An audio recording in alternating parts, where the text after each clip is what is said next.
यहाँ पे याद रखने वाली क्या चीज़ है, याद रखने वाली चीज़ है कि आपने जैसे जब प्रोडक्ट रूल हम कर रहे थे, तो अब ये एफ इंटू जी प्राइम है, तो इसको हम ये भी लिख सकते हैं कि जी प्राइम एफ प्लस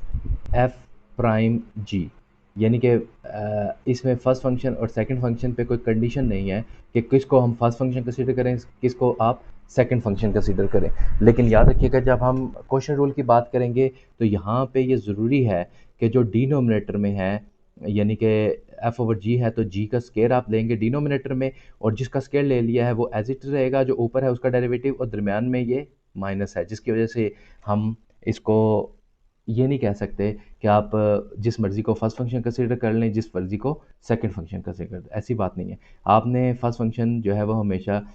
जो डिनोमिनेटर है उसे हमेशा डिनोमिनेटर में रखना है, और जो न्यूमरेटर में है उसे न्यूमरेटर। इसके बाद हमारे पास आता है चेन रूल। चेन रूल क्या है हमारे पास,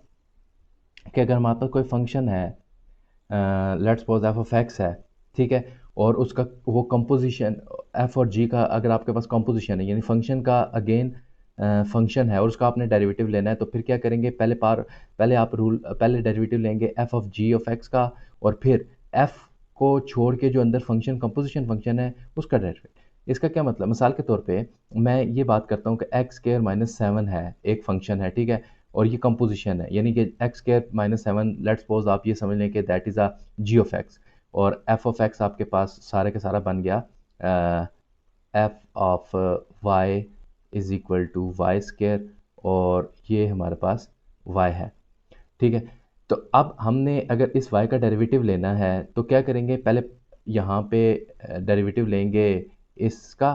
पार रूल की मतलब, अब पार रूल क्या होता है, पहले पार रूल को समझ लेते हैं फिर इसकी तरफ आते हैं। देखिए पार रूल क्या है, पार रूल ये है कि अगर आप किसी भी एक फंक्शन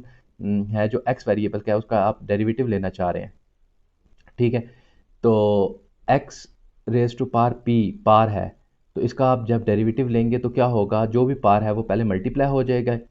और उस पार में से एक माइनस होगा, तो ये पार रूल है। अब यहाँ पे हम पहले पार रूल अप्लाई करेंगे, यानी two into x square minus seven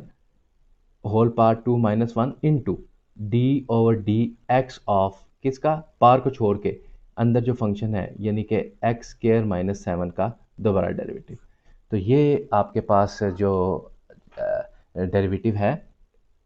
इस फंक्शन का, जब आपके पास फंक्शन की पार आएगी या जिसे हम कंपोजिशन फंक्शन बोलते हैं, तो उस वक्त हमारे पास जो डेरिवेटिव है वो इसके इक्वल होगा।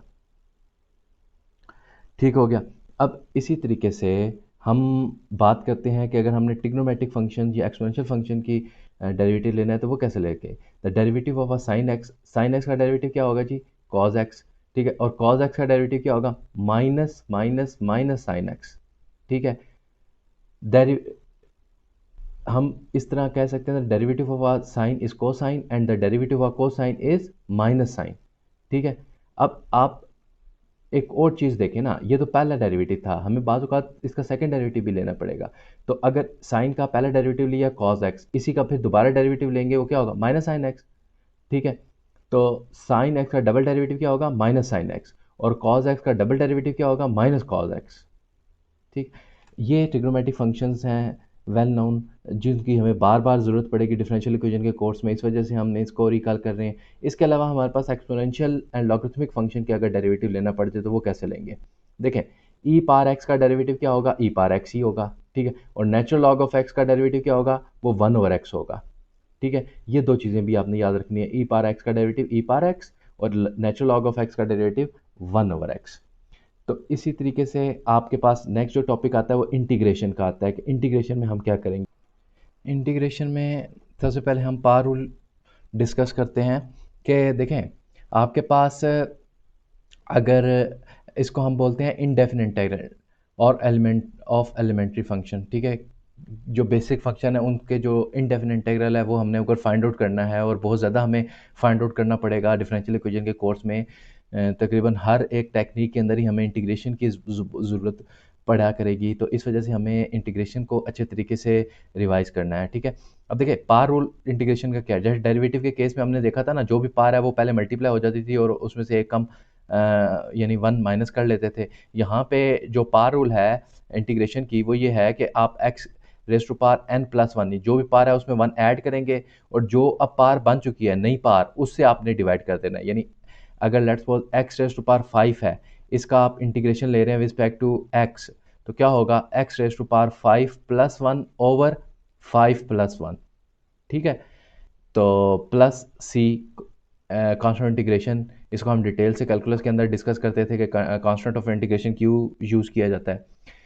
इसी तरीके से अगर आपके पास ये जो पार n है, देखें अगर पॉजिटिव है या नेगेटिव है या फ्रैक्शन है सब में चल जाएगा, लेकिन मसला सिर्फ और सिर्फ तब होगा जब आपकी पार आएगी -1। ठीक है, यानी पार -1 आ जाए, यानी x रेज टू पार -1। यहाँ पे अगर वही पार रूल मैं अप्लाई करूँगा तो क्या होगा x raise to power -1 plus one over -1 plus one. यहाँ पे तो देखें x रेज टू पावर 0 आ गया, कोई मसला नहीं, लेकिन नीचे आपके पास 0 आ गया तो इसका मतलब है ये तो अनडिटरमिनेट फॉर्म बन गई ना, या इन्फिनिटी बन गई। तो इससे बचने के लिए हमारे पास रूल ये है, क्योंकि अगर आपको याद हो अभी अभी जब मैं derivative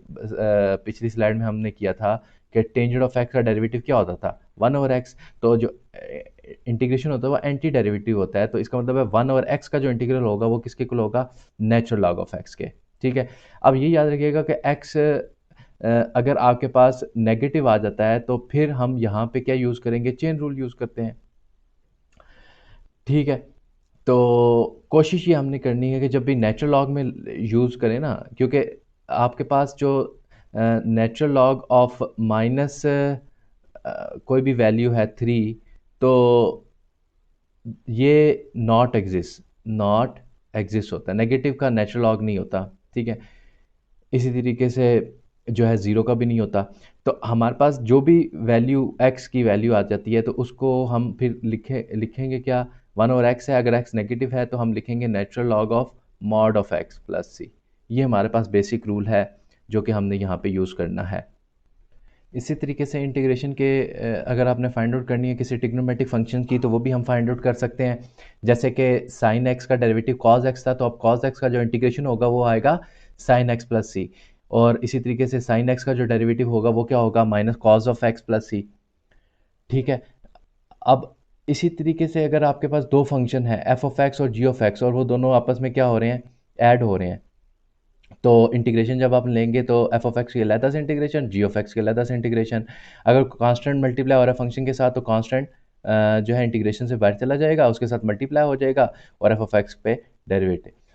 integration, F of x का इंटीग्रेशन। इस ये दो एग्जांपल्स सॉल्व की हुई हैं, x square plus 7x plus 2, इसका इंटीग्रेशन कैसे होगा, इसी इन्हीं रूल के मुताबिक। देखें ना, आपके पास क्या है, integration of x square plus 7x plus 2 into d x. ठीक है, तो इसका अब आप डेरिवेटिव लेंगे तो पहले रूल यूज़ कर लें, x square D x plus integration 7x into d x plus integration 2 into d x. तो एक्स स्क्वायर का पार रूल अप्लाई करें तो क्या होगा, x3/3 प्लस 7x²/2, पार रूल अप्लाई सिंपल कर रहा हूँ, 7 बाहर चला गया तो प्लस 2x प्लस सी। तो ये फाइनल आपके पास आंसर आ गया। इसी तरीके से अगर ट्रिग्नोमेट्रिक फंक्शन आपके पास आ जाते हैं तो ट्रिग्नोमेट्रिक फंक्शंस के अंदर हम क्या करेंगे कि 5 cos x plus sine x is equal to 5 sin x minus cos of x plus c. तो ये हमारे पास बेसिक्स थी इंटीग्रेशन के हवाले से जो आपको पता होना चाहिए, जो कि हमने बहुत ज़्यादा यूज़ करना है।